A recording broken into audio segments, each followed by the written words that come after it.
তবে বিএনপি সরকার কি ইসলামী? কথা বলেন না কেন?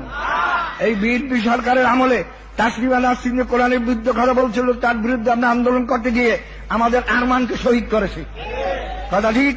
এই বিএনপি ক্ষমতায় থাকাকালীন এই বিএনপির সরকার তথ্যমন্ত্রী নজরুল হুদার বিবি সিগমা হুদা ব্যারিস্টার, সে একটা নারী অধিকারের নামে একটা মিছিল করছিল। সে মিছিলের স্লোগান ছিল কি?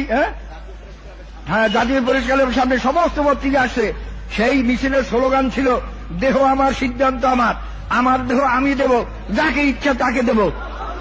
এইটাই হল আমেরিকা বা লন্ডনের ষড়যন্ত্র, সমস্ত মানুষকে বেশ্যা বানান এবং হারামজাদা বানাবার। সেই স্লোগান দিয়েছে বিএনপির আমলে। এই যে বিএনপির বর্তমান সেক্রেটারি জেনারেল আব্দুল মান্নান সাহেব, তার মন্ত্রিত্ব থাকাকালীন নরসিংদীর এক বক্তৃতা বলছিলেন, কোরআন পাক হল লাল বই। যেমন কমিউনিস্টদের লাল বই, এরকম মুসলমানদের একটা লাল বই, এবং আরবি শিক্ষার কোনো প্রয়োজন নাই। আমি জিজ্ঞেস করি, এই বিএনপি সরকারকে ইসলামকে পছন্দ করে?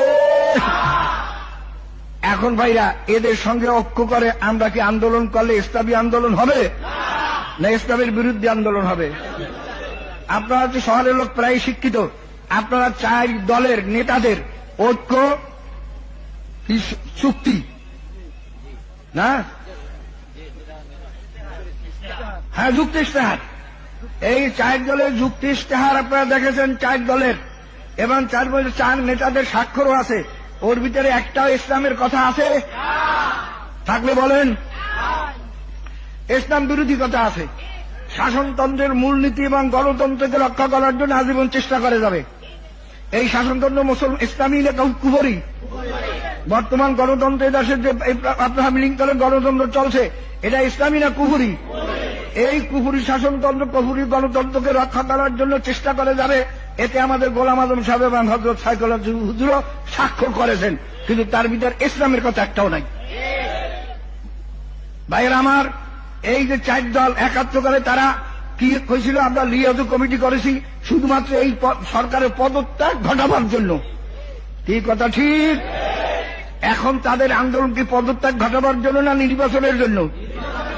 পদত্যাগের কোন এখন কর্মসূচি আছে তাদের? কোন কর্মসূচি নাই। ভাইরা আমার, এখন তারা নির্বাচন নিয়ে ব্যস্ত আছে, দল ভাগ করতেছে, ভোট ভাগ করতে আছে, এবং সিট ভাগ করে নিয়ে তো ঝগড়াও শুরু হয়ে গেছে। কি কথা ঠিক নয়? যারা বলেন যে আপনার ওস্তাদ সাইকুল হুজুর তিনি গেলেন, আপনি গেলেন না কেন? ভাইরা, ওস্তাদও তো ভুল করতে পারে, পারে না? ওস্তাদ ভুল করলে সাগরিদের ভুল করতে হবে নাকি? এরা তো কোরআন কিতাবের কথা না, ইসলামের কথা না। ওস্তাদ ভুল করলো আমার করতে হবে, এটা তো মুশরিকদের কথা। আমার ঠাকুর ভুল করলো আমার সেটা করতে হবে। যেমন জামাত ইসলামের লোক, তারা আমিররা যত ভুল করো ওইটাই ঠিক, এইটা হলো মুশরিক, এরা হলো মুশরিক।